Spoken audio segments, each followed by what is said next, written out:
À titre de partenaire du prix Rayonnement hors Québec, RBC est fier de faire rayonner les entreprises de la capitale nationale qui se sont distinguées à l'extérieur de la province au cours de la dernière année. Voici les finalistes. Créaform, c'est un groupe de gens exceptionnels qui offrent des services d'ingénierie, qui développent et qui fabriquent des appareils de mesure 3D pour les vendre à travers tout le monde. Un des faits saillants de l'année 2017 est certainement notre déménagement dans notre nouveau siège social. En plus de ça, on a dépassé nos prévisions de croissance et on a lancé toute une plateforme technologique. On est aussi très fiers d'avoir gagné plein de prix, dont le Red Dot Award, un prix de design industriel international très prestigieux. On génère plus de 100 millions de dollars de chiffre d'affaires hors Canada. On vend dans plus de 85 pays. On retrouve nos technologies chez les plus grands manufacturiers automobiles et aéronautiques, tels que Toyota, BMW, Airbus et plein d'autres. En plus des 150 employés qu'on a à travers le monde, Créaform emploie 400 personnes dans la région de Québec. Notre siège social est situé ici à Lévis, ainsi que notre centre d'innovation et l'usine de fabrication. On investit 1,7 million de dollars dans une chaire de recherche en numérisation 3D à l'Université Laval. Et on prévoit l'ouverture de 150 nouveaux postes dans les 5 prochaines années.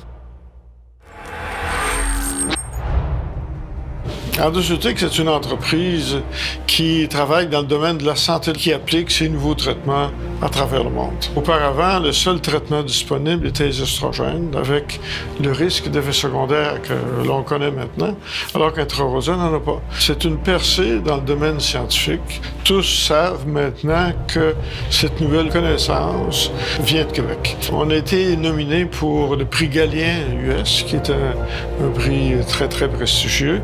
On a reçu le prix de l'ADRIC également. Au cours de la dernière année, l'événement le plus important est l'acceptation par la FDA américaine. Évidemment, c'est la référence de base à travers le monde. Je pense que c'est la première fois qu'un nouveau médicament, à partir de la recherche fondamentale, toute la recherche clinique, la production et la commercialisation sont réalisés à l'intérieur de la même organisation qui est Endosotic. Donc, parmi les compagnies pharmaceutiques canadiennes, je pense qu'on a fait le meilleur coup qui existe à date. Lucky Box Design, dans le fond, c'est de l'architecture mobile. On prend principalement des contenants maritimes et on crée un contenant performant. Que ce soit une boutique, un espace pour foire commerciale, un restaurant. Et on le rend mobile pour aller en tournée, en fait. Nous, dans le fond, on est installé ici à Québec, mais on a des espaces satellites à Montréal, à Toronto, à New York, à Vegas. À l'interne, nous, on est une vingtaine d'employés qui sont une équipe terrain, dans le fond, qu'on active chacun des projets. Mais au-delà de ça, on a un paquet de fournisseurs qui sont de la région de Québec. Puis dans les derniers 4 ans, on a eu quand même une très bonne progression, où est-ce qu'on est parti avec des projets qui étaient ici, puis que ça s'est rapidement mis à s'exporter. Qu'on parle de BRP, qui c'est une tournée aux États-Unis comme telle, mais aussi des projets typiques comme Times Square avec Carnival Cruise, où est-ce qu'on a fait un lancement pour eux. Après ça, on a fait le Dartec à Vegas, on a fait L'Oréal Paris, Sephora sur le marché de Toronto. On a gagné 3 Markham Awards. Fait que pour nous, c'est une preuve de plus là, de cette réalisation-là. Clem, c'est une jeune compagnie de services d'inspection dynamique. Qu'est-ce que ça fait? Ça fait de l'inspection en contrôle non destructif. Souvent, on va comparer ça, exemple, aux femmes enceintes. Lorsqu'ils vont faire leur échographie, on utilise les mêmes technologies pour pouvoir détecter des défauts qui sont invisibles à l'œil nu. Exemple, fissures, mesure d'épaisseur dans des centrales nucléaires, dans des raffineries, un peu tout ce qui est industrie lourde là, dans le monde. On engage à temps plein plus de 40 personnes à Québec. On a aussi des bureaux un peu partout au Canada, ce qui permet aussi d'avoir une belle présence côté canadien. Plus de 80% de notre chiffre d'affaires est à l'extérieur. Depuis 2012 environ, on a dépensé plusieurs millions justement dans la communauté de Québec pour s'assurer dans le fond d'avoir les meilleures technologies. En 2017, Niclem a réussi à sécuriser le 45e rang dans le Profit 500 des compagnies avec la plus forte croissance au Canada, avec une croissance de 1624 %. Ce qui fait de nous la première place à Québec. Également, Nucleum a réussi à aller sécuriser des contrats dans le domaine nucléaire et pétrochimique, des contrats de longue durée qui vont permettre de sécuriser Nucleum pendant les prochaines années, certainement. OVA, c'est une entreprise au Québec d'une douzaine d'employés. On est des experts en réalité virtuelle, augmentée puis mixte. Puis on crée une plateforme de création de contenu pour les non-programmeurs.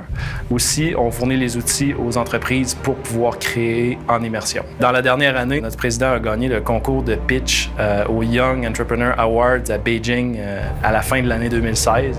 Il a devancé les gradués de Stanford, de Harvard, etc. pour être le grand gagnant de cette compétition-là qui regroupait tous les pays du G20. OVA rayonne à l'international avec ses partnerships un peu partout dans le monde. On fait partie de l'accélérateur Vivex de la compagnie HTC qui est située en Chine. On travaille aussi avec des centres de recherche dans la région comme l'UMRSU qui nous permet d'avoir une technologie de pointe dans certains projets immersifs. En mai, s'est conclu un projet avec la Ville de Québec de vitrine technologique qui utilisait les technologies immersives pour donner des outils aux intervenants de première ligne afin de gérer efficacement des crises d'urgence en sécurité civile. Ce projet-là nous a d'ailleurs valu une médaille dans la catégorie Advanced Learning Technologies du prestigieux groupe Brandon Hall. Le chocolat, c'est un médium qui est très intéressant pour des gens créatifs comme nous, autant au niveau de la matière que du packaging, donc du marketing. Théo Broma, pour la région de Québec, a apporté une trentaine d'emplois. On travaille avec des fournisseurs, beaucoup de fournisseurs du Québec aussi. C'est 70% de nos activités qui sont à l'extérieur du Québec. On a 50% de notre production qui s'en va aux États-Unis, puis un petit pourcentage qui s'en va en Europe. Et ça, c'est juste un début de notre plan d'internationalisation. Les accomplissements de Théo Broma Chocolat dans la dernière année, c'est sans aucun doute le fameux Peel and Reseal, qui est un anglicisme, qui est un paquet refermable où on a vraiment assisté à la naissance du premier emballage refermable dans la catégorie des confiseries en Amérique du Nord. Fait que le côté refermable de l'emballage, les déclinaisons des saveurs sur le plan organoleptique ont fait en sorte que ça a été un gros wow chez nous, mais aussi dans notre industrie. Puis on est très reconnaissant de ça. La Chambre de commerce et d'industrie de Québec est fière de vous présenter les finalistes du prix Rayonnement hors Québec 2018, parrainé par le secrétariat à la capitale nationale, en partenariat avec RBC Banque Royale. Le gagnant sera dévoilé lors de la soirée des Fidéides le 15 mars prochain.